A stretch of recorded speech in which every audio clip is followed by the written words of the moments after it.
Hello my dear students. Dear student, AIB 21 को लेकर एक सोशल मीडिया पे बहुत ही न्यूज़ वायरल हो रही है कि क्या AIB 21 का जो एग्ज़ाम हुआ है 7 जून 2026 को वो कैंसिल होने जा रहा है।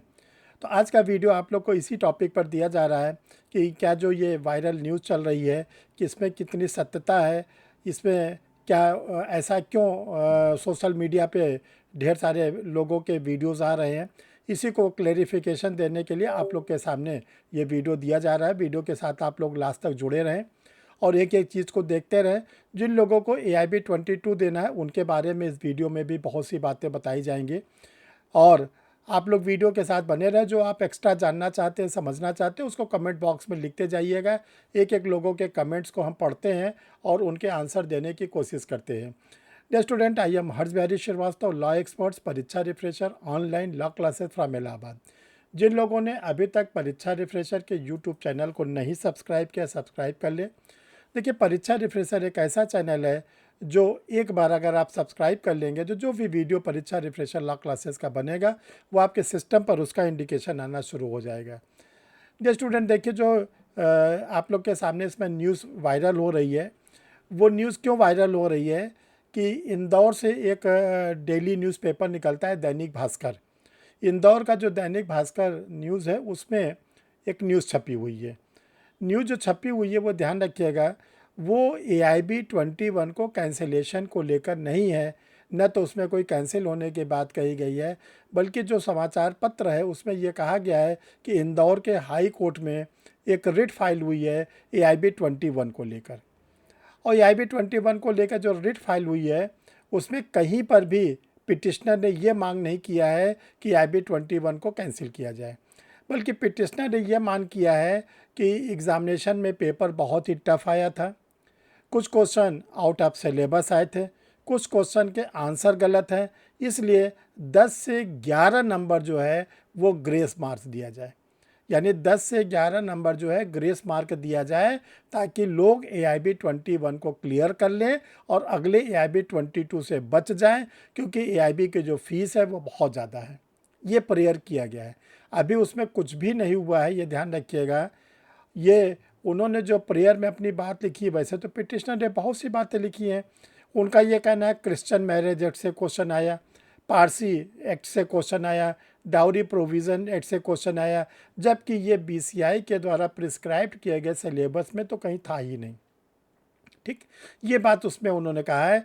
ये कहीं नहीं कहा गया है कि इसका एग्ज़ाम पोस्टपोन कर दिया जाए। अब देखिए इसमें क्या होता है। अभी पटना जो इंदौर हाई कोर्ट है उसने कुछ भी डिसीजन नहीं लिया है। देखिए, आप लोग को ये बता दें कि AIB 21 हुआ है कभी भी कैंसिल नहीं होगा। ये ऑल ओवर इंडिया में एग्ज़ाम होता है। ये अलग बात है कि जो प्रोविज़नल आंसर किया ही है उस पर आप प्रोटेस्ट करते हैं, प्रोटेस्ट करने के बाद उसके 2-4 क्वेश्चन हटा दिए जाते हैं, तो जो 100 नंबर का क्वेश्चन है वो 95 का हो जाएगा कि 96 का हो जाएगा। उसके फिर 45% 40% को रख दिया जाएगा पासिंग मार्क। ये तो कई बार एग्ज़ाम में हुआ है, वो आप लोग के होने की उम्मीद है।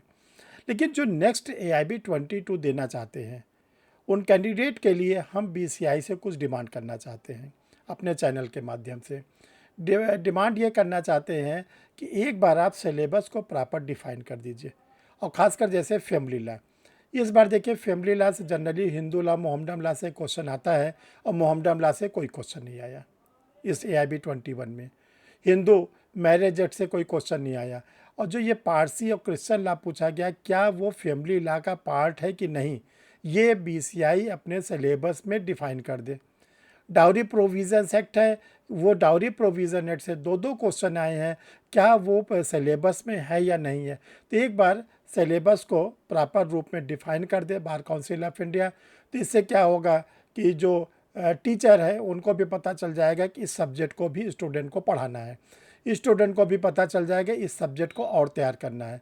दूसरा हमारा ये कहना है कि जो ओल्ड क्रिमिनल लॉ है, IPC CRPC एविडेंस, या तो इसको रिमूव करिए या तो इसके क्वेश्चन को कम करिए। बहुत क्वेश्चन इस बार AIB 21 में आया। अब देखिए 2026 चल रहा है, ये एक्ट लागू हुआ था 1 जुलाई 2024 से। 2 साल हो चुके हैं नए कानून को लागू होने। जो नए कैंडिडेट हैं जो LLB पास करके आए हैं उन्होंने BNS BN BS BA से पढ़ा, तो कैसे संभव है कि एक बार वो आईपीसी पढ़े तो एक बार बीएनएस पढ़े, एक बार सीआरपीसी पढ़े, एक बार बीएनडब्ल्यूएस पढ़े, एक बार इंडियन एविडेंस एक्ट पढ़े, एक बार वो बीएसए पढ़े? ये पॉसिबल नहीं है। बहुत दिक्कत होती है, कन्फ्यूज़न होता है। ठीक है, हम लोग टीचर होने के बाद इतने दिन के बाद धीरे धीरे अब नई सेक्शन याद आने लगी है, पुरानी को भूलना बहुत मुश्किल होता है। लंबे समय तक हम लोगों ने पुरानी को पढ़ाया, तो जो नए स्टूडेंट जिन्होंने आईपीसी पढ़ी नहीं अपने 5 ईयर 3 ईयर में, जिन्होंने सीआरपीसी पढ़ी, वो क्या करें? क्या फिर चले ओल्ड लॉ की किताब ले आए? तो इस पर ज़रा विशेष ध्यान दिया जाए ताकि कैंडिडेट को आसानी हो जाए, क्योंकि ये एक एग्ज़ाम, एक क्वालिफाइंग एग्ज़ाम होता है। केवल आपको एडवोकेसी का लाइसेंस देता है, कोई नौकरी वगैरह तो मिलती नहीं इससे, तो इसलिए इस पर विशेष ध्यान बीसीआई की ओर से दिया जाए। डियर स्टूडेंट, जिन लोगों का नंबर कम आया, 45 नंबर से कम आ रहा है जनरल और ओबीसी का, या 40 नंबर से कम आ रहा है एससी एसटी का, तो उन लोगों के लिए, या जो इस अब अगले बार AIB 22 देना चाहते हैं, हम आपको ये क्लियर कर देना चाहते हैं, इसी साल नवंबर दिसंबर में 2026 में AIB 22 का एग्ज़ाम होगा। इसके लिए परीक्षा रिफ्रेशर लॉ क्लासेस ने आप लोगों के लिए बैचेज स्टार्ट करने की घोषणा कर रहे हैं। फर्स्ट बैचेज इसका 2 जुलाई 2026 से स्टार्ट होगा। 2 जुलाई 2026 से पहला बैच स्टार्ट होगा और सेकेंड बैच जो स्टार्ट होगा 9 जुलाई 2026 से। ये जो बैचेज स्टार्ट होंगे इसमें आप लोग को लाइव क्लास मिलेगी, रिकॉर्डेड वीडियो मिलेगा, टेस्ट सीरीज मिलेगा, स्टडी मटेरियल मिलेगा। देखिए, एक चीज़ बड़े गर्व के साथ हम कहना चाहते हैं कि हमारे स्टूडेंटों ने जो परीक्षा रिफ्रेशर लॉ क्लासेस से जुड़े रहे, कोई ऐसा आपको नहीं मिलेगा जो कहेगा कि मैं AIB को क्रैक नहीं कर पाया। हम चाहते हैं कि आप लोग भी जुड़े और AIB 22 को आराम से क्रैक करें। फिर आगे आपको जो एडवोकेसी करनी है या आपको जुडिशल सर्विसेज देना है, आप कहीं पर भी फिर स्टैंड कर पाएंगे। तो डियर स्टूडेंट, कैसे ले एडमिशन? तो 2 व्हाट्सअप नंबर आपके सामने रखे जा रहे हैं, 9005078691, 9335144265। आपको क्या करना है, इन नंबर में आधार कार्ड भेज देना है और इसके बाद आगे की प्रोसीडिंग आपको बता दी जाएगी। थोड़ा जल्दी करिएगा क्योंकि बहुत भीड़ हम इकट्ठा नहीं कर पाते, क्योंकि ऑनलाइन क्लासेस लेनी होती है, तो हम चाहते हैं कि उतने स्टूडेंट को रखें, उनको प्रॉपर हम गाइडेंस कर सकें। तो आप लोग जल्दी करिएगा, तेज़ी करिएगा, तो आपका एडमिशन भी हो जाएगा और आप स्टडी के बाद AIB 22 को क्रैक कर जाएंगे। डियर स्टूडेंट, फिर हम लोग मिलते हैं किसी नए वीडियो में नए टॉपिक के साथ। Thank you.